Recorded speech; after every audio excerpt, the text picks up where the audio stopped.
Alright guys, I'm Nathan with Blue Oak, and it's time for another splicing video. And this splicing video is a little bit harder than the 12 strand. It's totally different, but it is also extremely simple. It's a very simple eye splice, and all you need for this are like bare minimum tools. You don't even need a FID for this type of splice.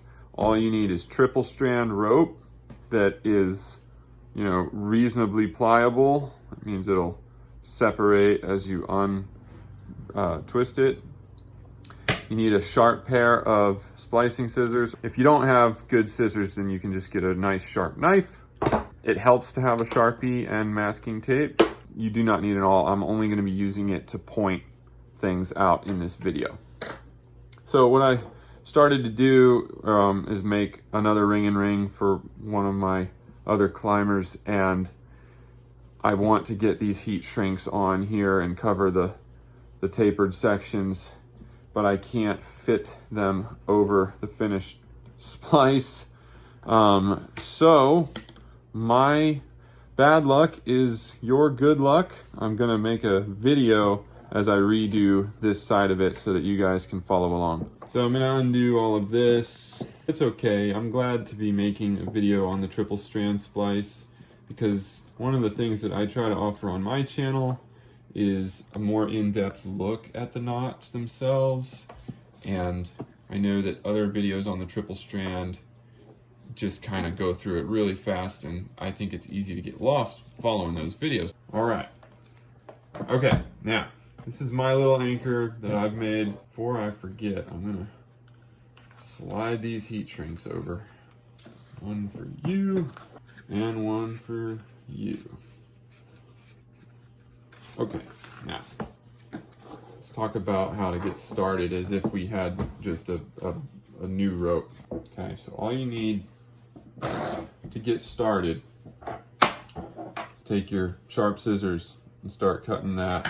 And again, if you only have a sharp knife, I'm just going to use the masking tape as like a cutting board for a second. And you're just going to cut the tip off, because usually it's like heated and kind of melded together and all that. So I just cut all that sticky stuff off, if it's sticky residue on tape and everything. And I have these 3 strands. You're going to start unraveling these strands. Now with synthetic line, you want to wrap them maybe with some masking tape. All right, so you're going to wrap it like that. You're going to wrap it like this. One more. Okay. Now, then you're going to decide what the size of your eye is, and you need at least 5 tucks for this synthetic rope, for this splice to be secure enough. And they recommend for critical loading like lifelines and stuff, go at least 7. So I'm going more than 7, but shoot for 7, and at bare minimum you need 5. And to measure that out, 13 picks is maybe a good place to start. So 1, 2, 3, 4, 5, 6, 7, 8, 9, 10, 11, 12, 13. So this would be one side of my that would be my actual tucking spot right there. So now I need to measure out how long I want my eye to be. And for a tight eye, I'm just going to fold it over and kind of put a mark like that. If I wanted a bigger eye, then I could just form the desired size of my eye and put a mark next to it as well then. There, okay?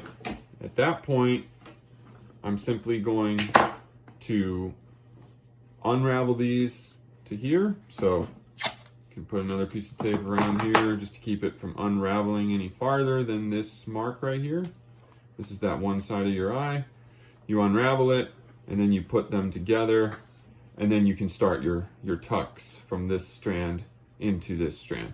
I'm not going to do it on this rope because I've already started my anchor over here. I just wanted to show you what gets started there. And then the other thing I do with my marker is I actually mark my strands. So I've unraveled these all the way back to where I'm going to start my eye, and my tucks are going to be right in here. Okay. You want to lay your strands out, and however they kind of naturally lay, you're going to mark them as a left strand, a center strand, and a right strand. So you can see I'll do it on both sides just for ease of visual. An L,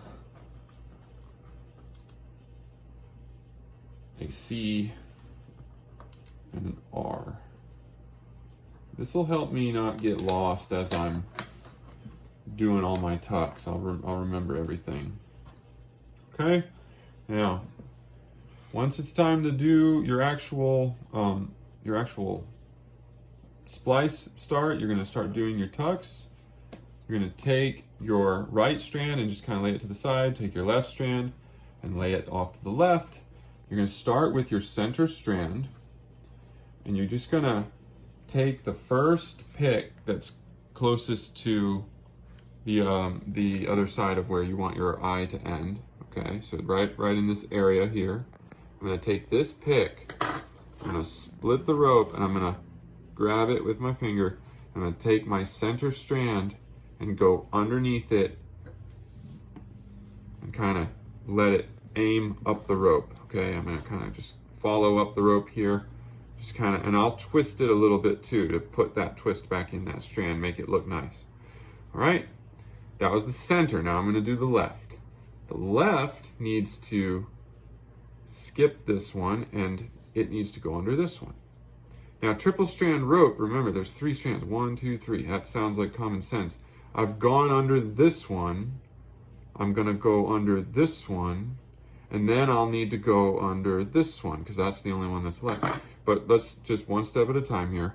We're gonna take our left and untwist this a little bit so we can get our finger under there. Stick that left underneath. Going under that one now. Now we don't have to wrench down on it tight just yet because we want to have space to see what we're doing. I'm just going to turn the whole thing over really quick just so I can see it a little easier. Now I'm going to do, the only one I have left is my right. And this is interesting. This is where it can start to get confusing because this one's already been tucked under. It kind of looks like it's part of the rope. Maybe I want to go under that. No, I don't, because it's actually this strand over here, my center strand. I don't want to go on. I want to go on the one strand that was left in this part of the rope, and that would be here. Now another thing, I don't want to go under like this because now I'm changing the direction of how the other ones were going, and the right strand will then be doing its own weird thing, and it just won't look all dressed up, and it'll have like weird twists in it. So rather than I'm tempted to kind of go under like that and go up the rope, I'm actually going to deliberately come around this side and follow that same motion and flow as I did with my center and my left strands. And I'm going to come under it from this way, from right to left, and I'm going to go up the rope like that. Okay, now that keeps everything nice and neat, and look at, as I stare at it from above, it looks nice and even. 3, okay, evenly spaced, kind of like a peace symbol or something, I guess. That's the hardest part. Well, the rest of it is just following an over-under tuck process. The second one is also just a little bit tricky. One thing I should mention, follow the same order throughout the whole braid. Okay, this is really a braid. It's not actually a splice, but it's called a triple strand splice. But anyways, follow the same order of your braid, whatever you do. Center, left, right is what I'm demonstrating. So do that the whole way up, and it'll look nice and neat. Okay, so center, and I'm gonna go over this one. Okay, going over and then under. That's the pattern after the first tuck. From here on, over this one, under the next one. Go up the rope. Now look, it doesn't want to lay nicely, so I'm gonna deliberately kind of twist it and get it to seat in there until it's a little bit nicer. Okay, I'm gonna kind of keep it dressed as I go. I'm gonna turn to the left a little bit. I'm gonna rotate it. I'm gonna take my left strand.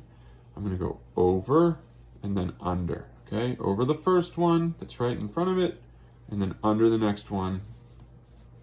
Okay, same thing, just kind of twist it back and forth, get it nice and dressed. Now I can either keep rotating to my right, or I can flip it back this way, which keeps my rope from getting all twisted over and over and over again. Okay, here we go. The right is always the most confusing one, because by the time you get to the right strand, you've got more in the rope than you had before, and it's harder to see what you're doing. So just look at it and don't go over the wrong thing and under the wrong thing. All right, remember, this strand is actually my center strand, so that doesn't count. And this strand is my left strand, so that doesn't count. This strand is a part of this rope, so it does count. And this strand is clearly a part of the remaining rope, so it also counts. So I've identified I need to go over that one and then go under this one. You just kind of talk yourself through it, and you don't get lost. Okay, so now I've done 2 tucks. Done 2 tucks. All right, I'm gonna do the third one a little bit faster, but now that you understand the motions, it's pretty simple, okay? Over, under. Separate the braid, start with my center, go under, kind of wiggle it back and forth, twist it back and forth, kind of rotate over, open up the braid, take my left strand, go over and then under, okay?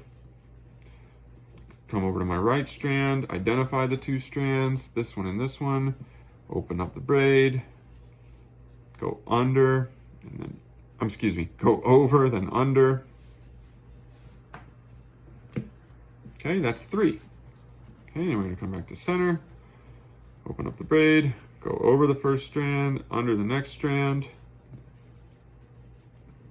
twist it back and forth, get it nice and dressed up, turn this over, open up the braid, go over and under with my left. Okay, come back to my right, go over this one, under this one, to my right. Okay, that's 4. One more is what I absolutely need. Okay, over, under, over, under.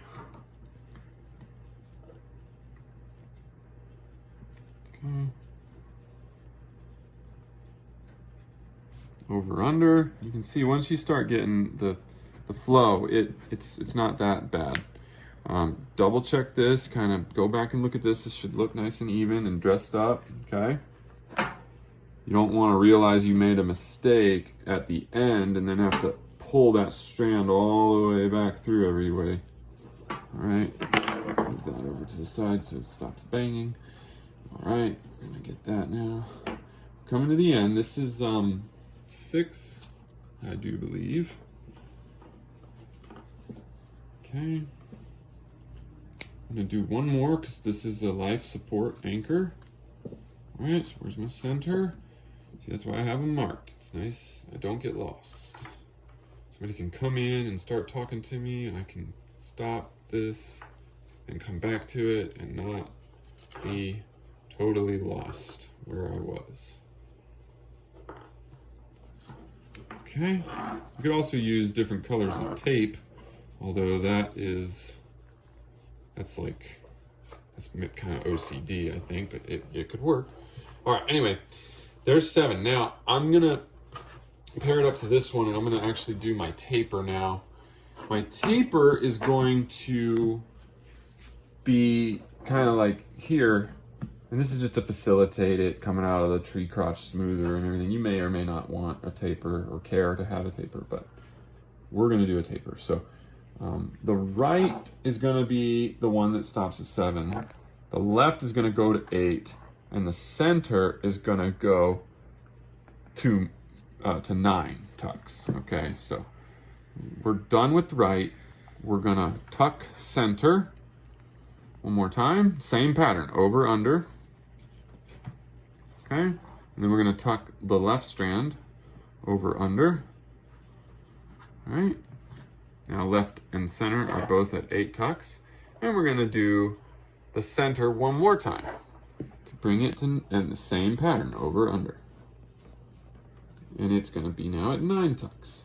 What that does is it makes a nice transition from the fattest part of the braid or splice back to the main body of rope. Now, we are going to cut these off close, but not too close, and we're going to burn them a little bit.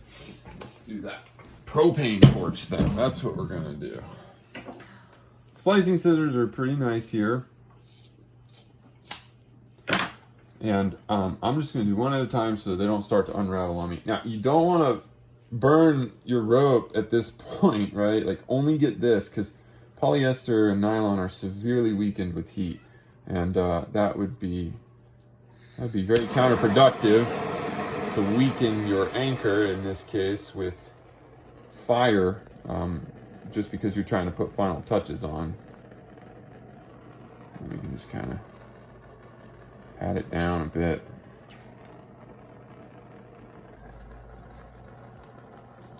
Just to get it nice and sticky so it doesn't come undone is the main thing.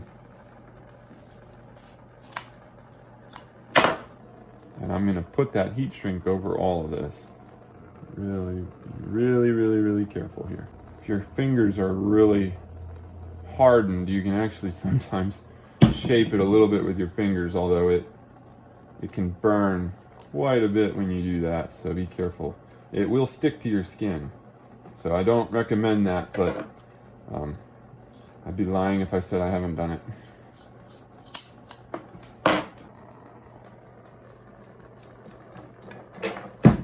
Okay, we're gonna leave that on. Now we're gonna slip our heat shrink over it. See, it burned me right there on my thumb.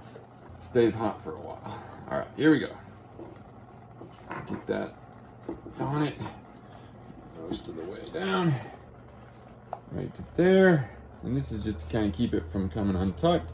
You could do just a whipping as well, if you'd prefer. Like with whipping twine or something. But this is a little bit nicer.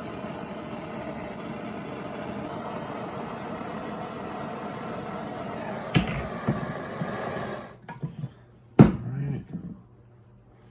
That's one side. Okay.